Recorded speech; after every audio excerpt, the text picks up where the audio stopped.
Hello, my name is Sheila and I would like to welcome you to my podcast All About You. I love to listen to podcasts and especially conversations with famous people. However, I think everyone has a story to tell. Maybe a place you have visited, a hobby you enjoy, or anything that you feel would be of interest.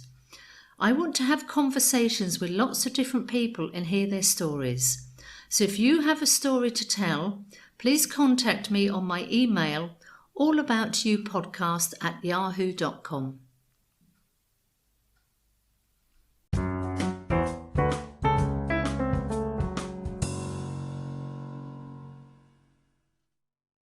Hello, my name is Sheila and welcome to the All About You podcast for our second interview with Cameron. So Cameron, welcome back. We're ready to continue your story. So how are you this morning? I'm good, thank you. Ready for part 2. Right, let's get going. My nan always says my favourite thing to do is talk about myself. Let's give a shout out to your nan. Oh, my nan, bless her. Is your nan likely to listen to the podcast? If she picks up her phone and presses the right button, you're lucky. So I'm not sure. It's your responsibility to make We'll sure play it it gets at to her. your nan. We'll play it at her, bless her. She's my leading lady, bless Oh, her. well, there we go. She's a sweetie. So where did we get to? Thoroughly Modern Millie happened. And so that was, I think, March time. Yeah, it was March 16th. Why I remember dates like that, I don't know. March 16th. And in the January of that year, I had decided to audition for Italia Conti in London. When you decide to be a performer in musical theatre, the reality is you then have to go to what people would call a stage school. Yes, I've heard of Drama Italia school. Conti, yeah. And there are lots of them. There are probably 8 very, very good, well-known establishment, like institutions of that kind of training. And they're all based in London. There are lots more now, but 10 years ago, there was 8. I had my best friend went to Conti's the year before me. So I was 17 and thought, do you know what? I'm going to audition. Normally you would go at 18, really. So I was 1 year into my A-levels, which I absolutely hated. But still taking history just in case this all went wrong. Oh, yeah, still had the backup plan. Still had to be a history teacher. Yeah. And I took art, psychology and graphics. Oh, psychology. Yeah, which you really have to be as a performer because you basically are, everyone is a little bit crazy. Right, so I think we need to cover that in part 5. Part 5. How crazy some people are. Yeah, so I did all that and then, so I auditioned for Conti's and thought, I'll audition. If I get in, great. If not, I know they'll give me some things to work on for the following year. Didn't expect to get in, was literally kind of going for the joy of just having a day out, really. Yeah. Really, it was a day off school. That was really the main. So it was January 29th, off I went. Mum and Dad took me down to London. Well, you had to choreograph a routine for yourself. So you had to do a ballet class there. And a jazz class and an acting workshop, and then you had to take a song to sing, a dance to perform, and a monologue. Wow, well, so they are testing all the different components they really of theatre, dance. They really go for it. It's like The Apprentice in that. Honestly, it's crazy. So you went in and there was 25 of us on that day, and there was 2 auditions a month up until May time. Okay. So there was a lot of people auditioning. And not everyone got an audition.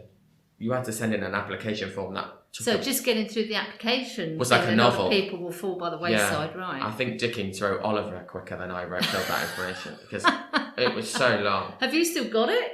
Have you got it somewhere saved? Probably. Mum saves everything. Oh yeah, so Mum will have a copy. Yeah, it'll be somewhere. So off that went.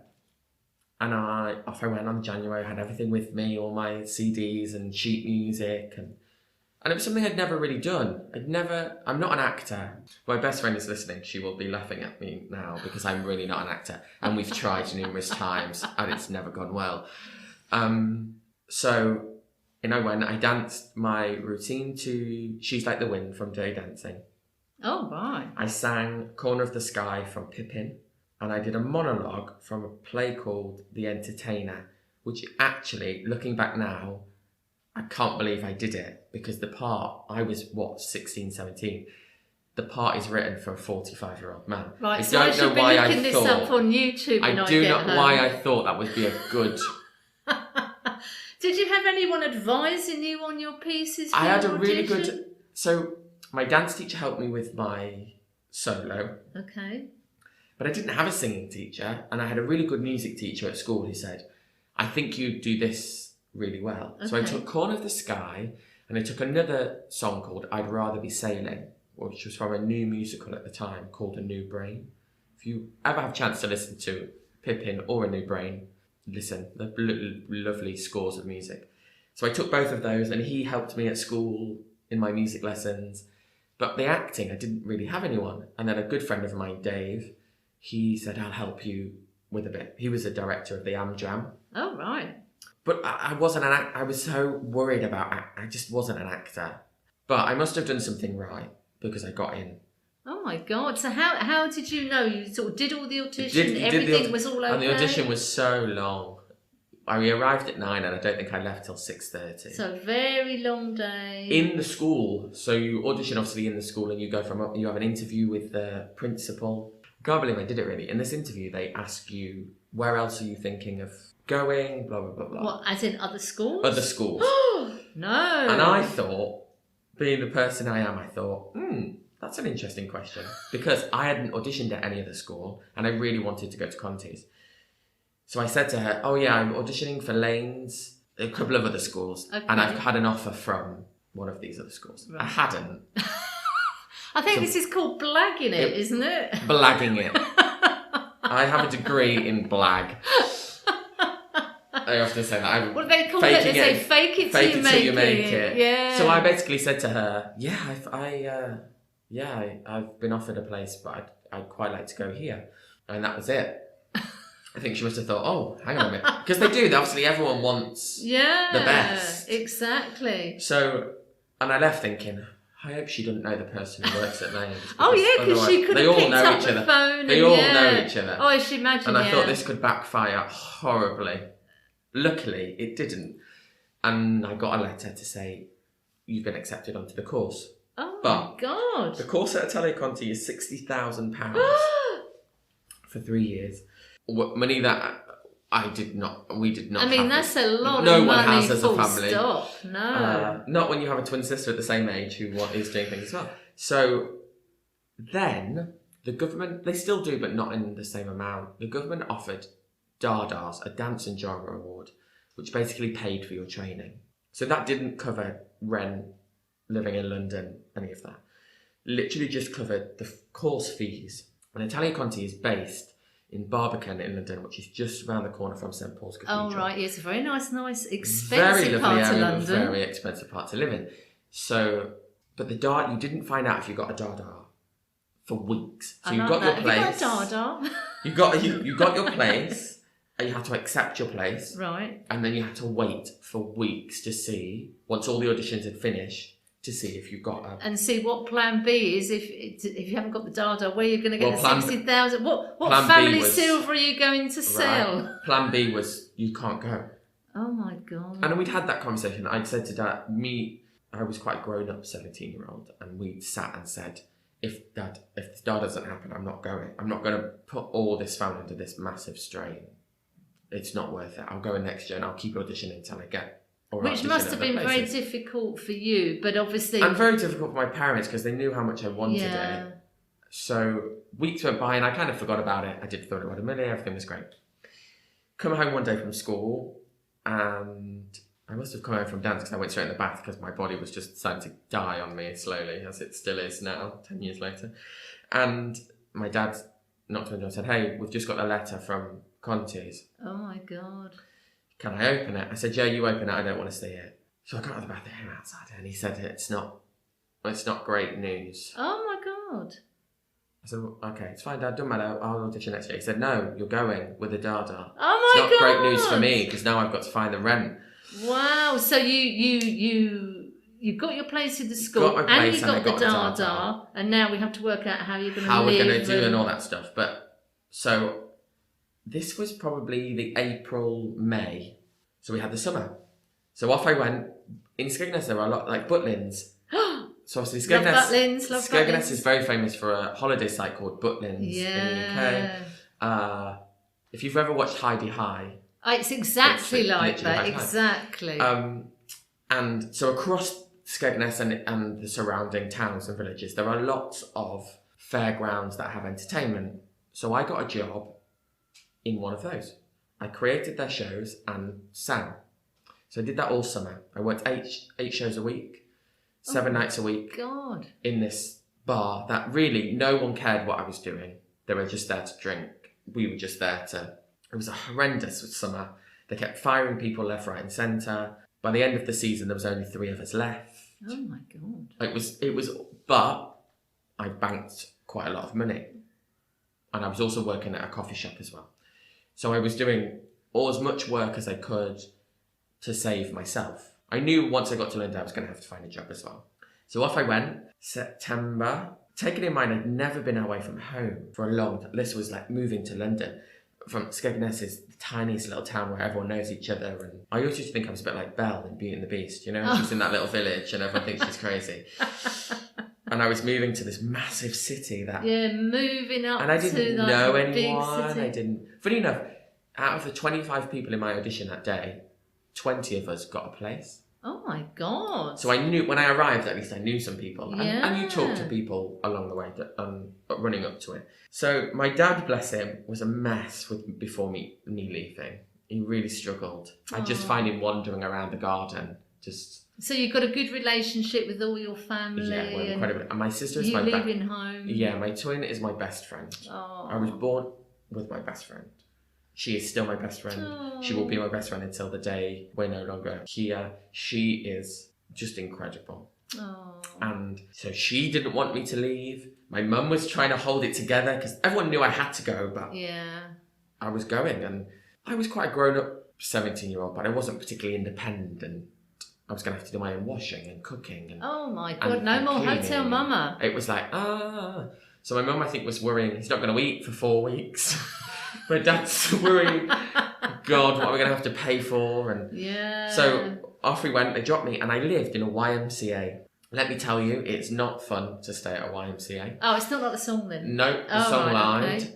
Well, it was it was fun. It was an experience I will never forget and will stay with me for life. The rooms were probably no bigger than this room we're sat in now. And it had it had its own sink and wardrobe, bed, little desk, and that was it. And the walls and the floor were solid concrete. Okay. Sounds a bit like a cell. It's like it was like a prison cell.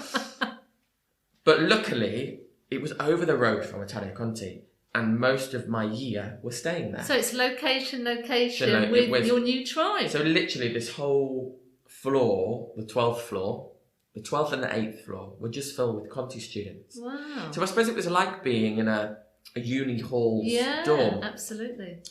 And I stayed there for 2 years, and I loved it.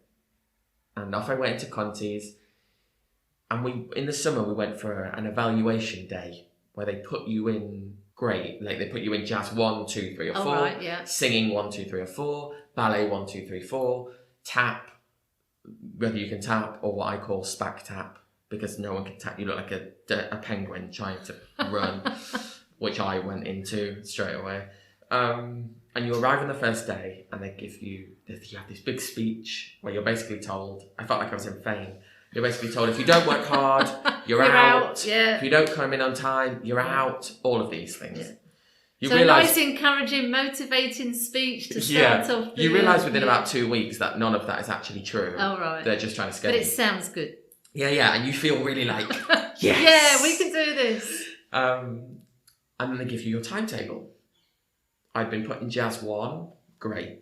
But compared to the rest in Jazz 1, they'd come from schools where they were trained every day in all of these things, and I hadn't come from that background. I was put in ballet with the second years, not the first years. And again, although I could do a ballet, I didn't know the names of anything. I still don't know the names of anything.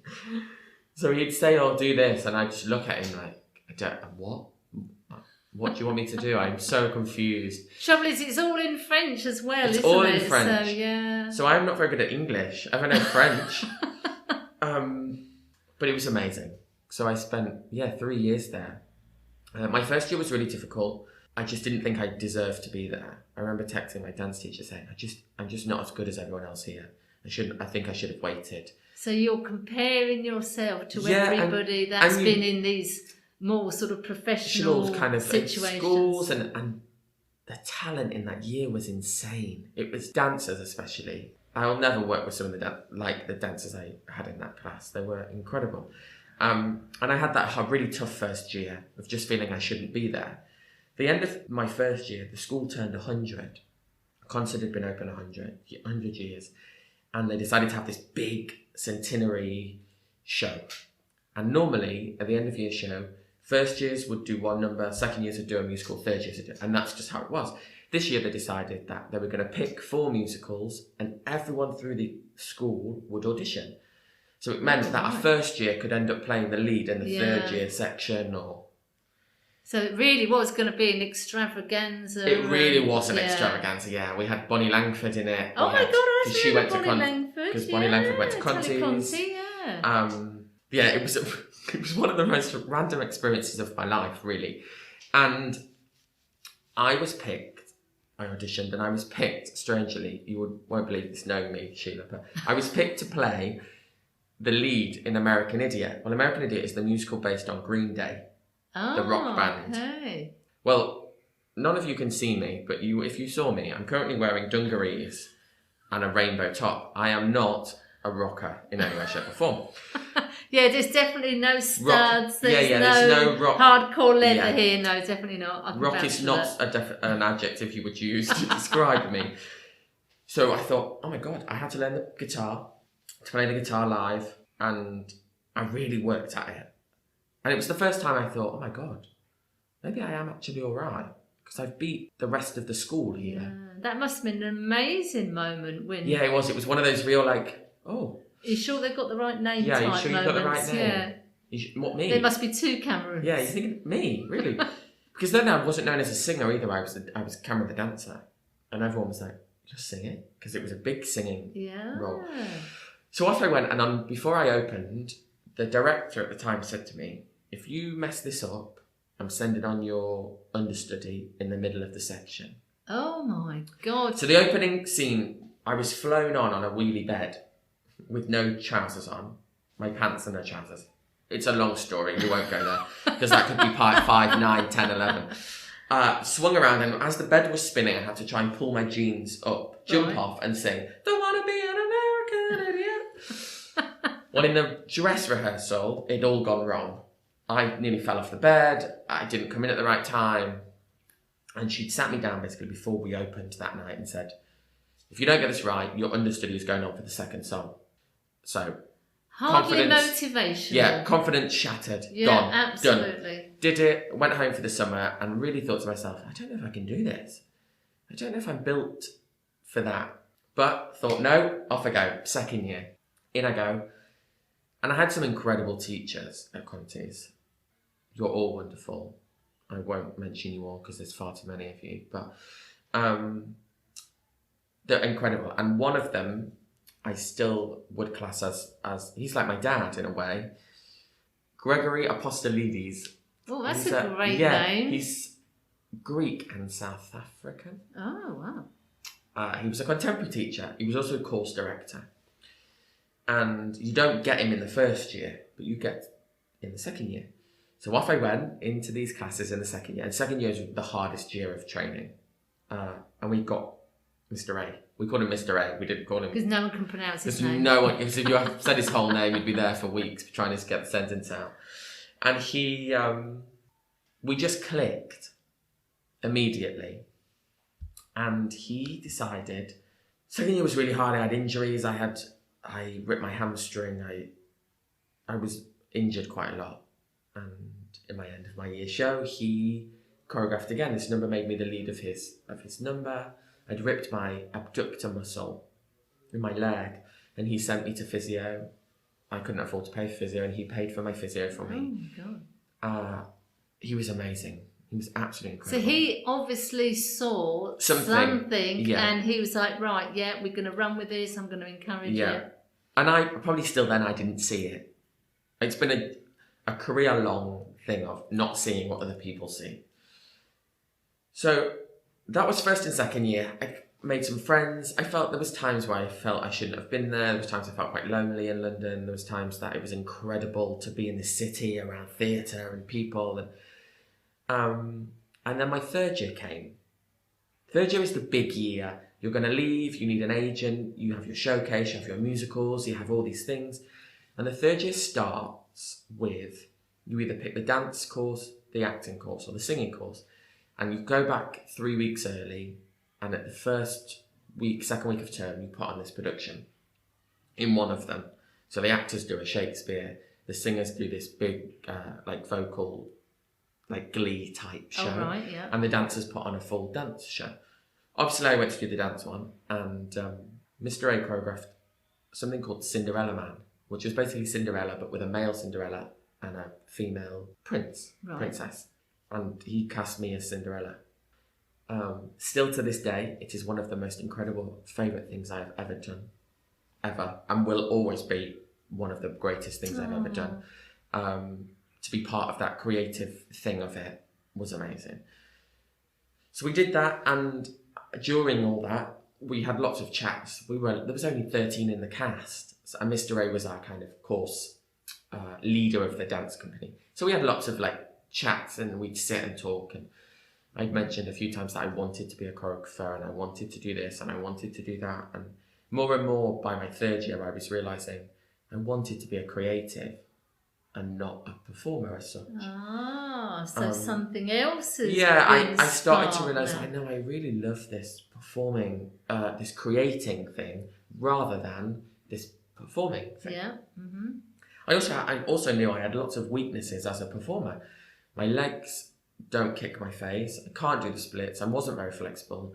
My vocal range wasn't big enough to do most shows. I knew my limitations. By this point, I'd become a bit obsessed with Bob Fosse as well. For those of you who don't know who Bob Fosse is, he is the original director and choreographer of Chicago, Cabaret, Sweet Charity, all those great old school musicals. And he basically choreographed a whole style, created a whole style and legacy around what he couldn't do rather than what he could. So he was slightly bow-legged. He had a weird posture. So basically, instead of trying to correct that, he made a style around it. So he took his weakness and made it his strength. So he worked with what he'd actually got. He worked with what he had and changed the face of musical theatre completely new forever. Wow. And I decided, right, that's what I'm going to do. I'm going to take my weakness and make it my strength. So I thought, my strength is the way my brain works. I always would see patterns or appearance before anything else. And I thought, right, I'm going to do the creative choreography thing. So in my third year, done Panto over Christmas of my third year. So Can you just explain what Panto is? So Panto is, the easiest way to describe it, I suppose, is a comedy musical version of a fairy tale.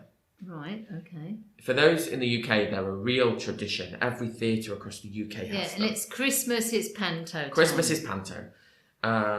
And you shout out, it's behind you, or boo the baddies, or cheer the goodies. And I think one of the things with Panto, for example, if we talk about Cinderella, the ugly sisters would be, for example, very tall men dressed up, and the costumes are crazy, and the hair and the makeup. It's brilliant. Yeah. Panto is brilliant. It is absolutely brilliant. They say it's for kids, but I'm not so sure it's for everybody. Yeah. So I did Panto that year with the choreographer. So I finished that in December and went back to college in January. And the choreographer rang me and said, "Hey, I've got this job. I need someone to go and do something. I've got a friend who's looking for something." I said, "Oh, okay, I'll do it." At that point, I would. And you didn't know what you would. No. No idea. You just. And I still am. I'm still that way. If people say, "Oh, say could you yes," do this? and then tell me what it's all about afterwards. I'll say that's a bit scary. As it transpired, it was for ITV. The TV company. The TV company. Oh. And they were looking This Morning, which is a TV program in the UK. Yeah, it's a daytime morning TV magazine TV program. show. Yeah. They have competitions to give away £15,000 in a mini, and you have to ring up and answer this phone call. Mm-hmm. And they were looking for 4 dancers to go and be in this filming. Right, okay. I thought, brilliant, that's easy. We'll just go. About 2 days before the filming, I got a phone call to say, hey, we forgot to mention there's no choreographer, so you'll have to come with something. Okay. So me being me thought, this could lead on to something. So I choreographed the number. So was there a theme to what they We were wanted? giving away a mini. They wanted it to be really boy bandy, funky, right. Yeah. and we were giving away a mini. So off we went. A car picked us up. We went, they gave us food, they gave us these costumes, and we danced the choreography. Someone said, who choreographed this? And I said, oh, it was me. And that was it. I started working as the resident choreographer for the competition department for the next year. What, at ITV? At ITV. Oh my God. Worked with Kimberly Wyatt from the Pussycat Dolls. Lots of people. There's the presenters, Alison Hammond. We had some amazing times. Car would pick us up, we would go, and they'd always be on a location somewhere. And it was amazing. It was amazing. Sometimes I was in it, sometimes I wasn't, but we had a great time. I mean, that sounds pretty cool, from a phone call from someone, they need someone to do something, and then this is what you end up doing as a permanent gig. That's the story of my life, it's a phone call. Get a phone call, say yes, and then what? What is it you want me to do now that I've agreed to it? Well, so that happened for the rest of the year. So I spent a lot of time in my last year choreographing things. I was out doing bits and bobs. And then Conti's had an agent at the time, Anna Kerslake, her name was.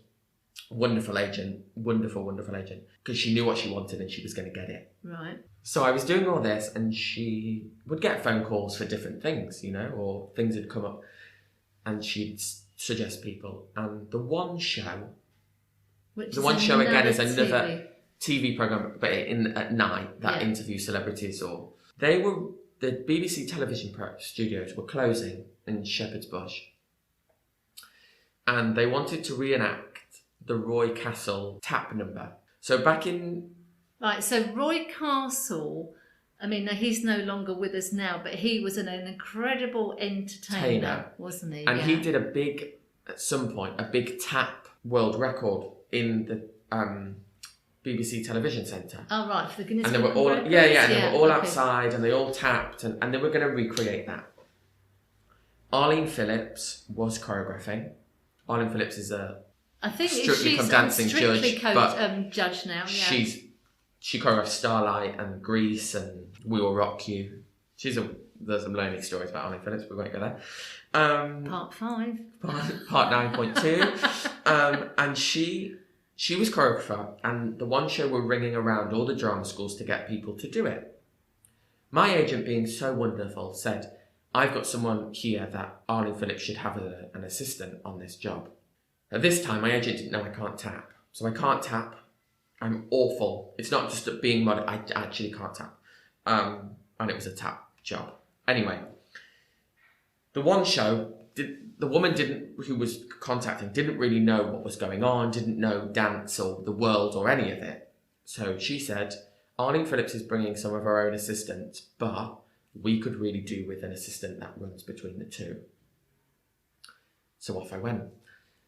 So I organised the one show's big tap medley, and assisted Arlene Phillips.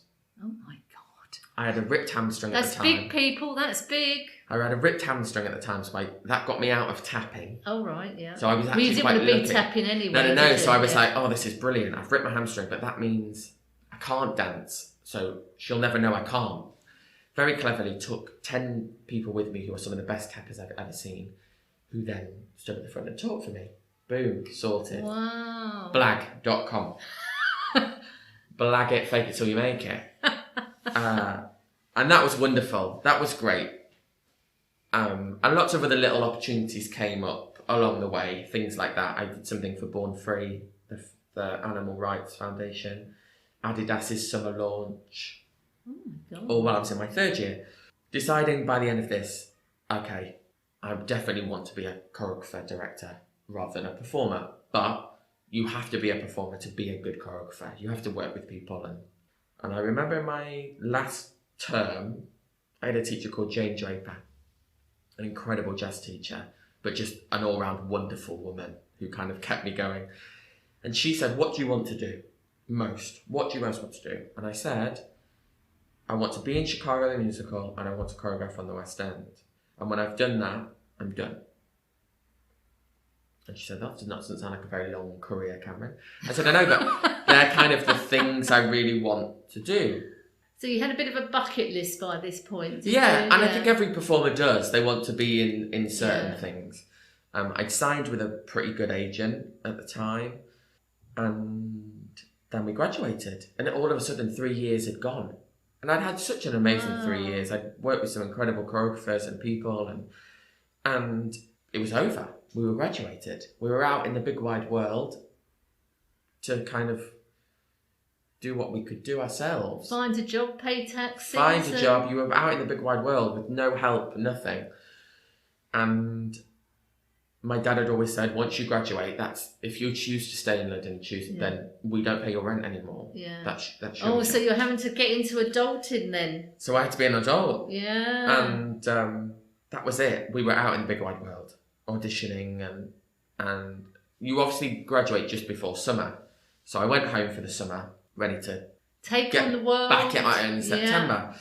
But I ended up back in London earlier than I had planned, and I ended up back in August, middle of August, printing out CVs for normal jobs to work in a coffee shop or a bar. Right, because you now had to start Because now I had to earn some money. Cash. I couldn't just float around London like, oh, I'm a performer.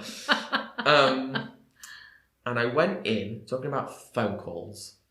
This will wrap this section up perfectly. Talking about phone calls, I went into the agent's office because I needed to use the printer because I didn't have a printer. I thought you were going to say I needed to use the toilet. No, I needed to use the printer. I didn't have a printer. I couldn't afford a print. Like, printers as a student are like gold dust. Yes. Like, one person has one and you just have to hope and pray that they let you print out some sheet music or whatever. Well, I didn't have one. So I went into the office, had a cup of tea, printed off some, what I call muggle jobs. I was going to be a steward and usher at a theatre. So I printed out these CVs, ready to leave the office, and the phone rings.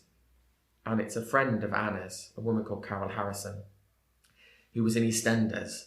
Wonderful woman, wonderful. Hang on, Eastenders is probably one of the longest running like soap operas. Yeah. I don't know how many years it's been going. Too many.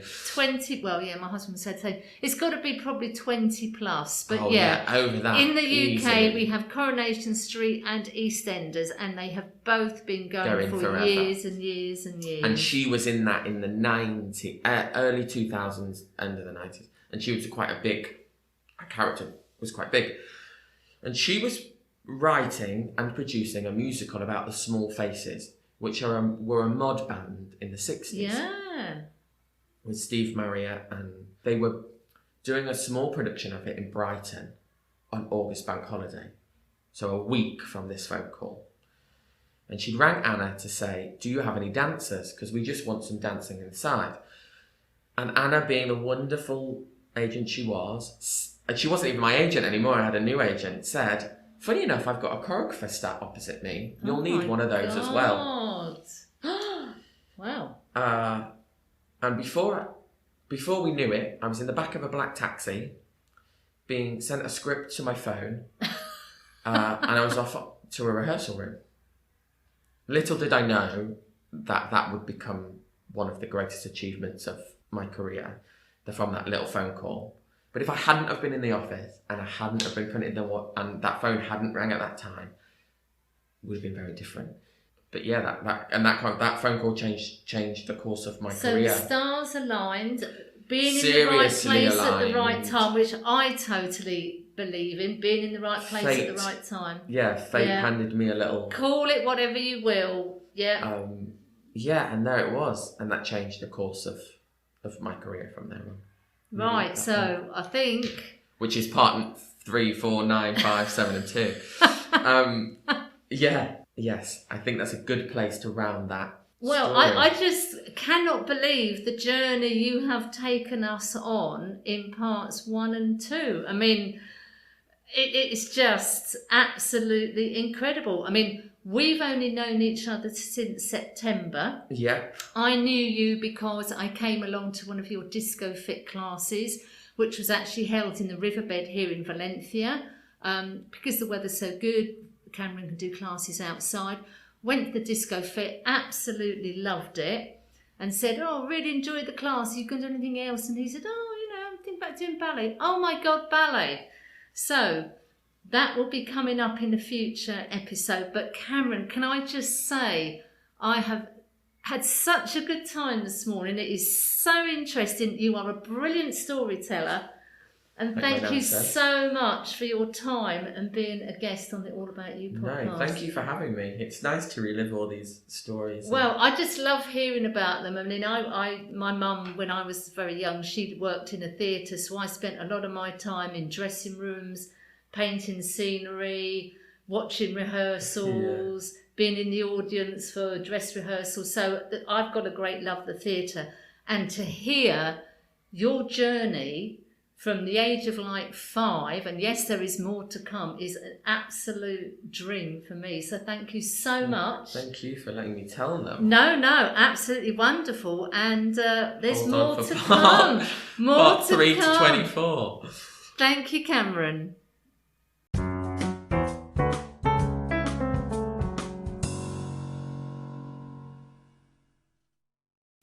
I hope you have enjoyed the conversation. Don't forget, if you have a story you would like to tell, please get in touch. My email address is allaboutyoupodcast@yahoo.com, and thank you for listening.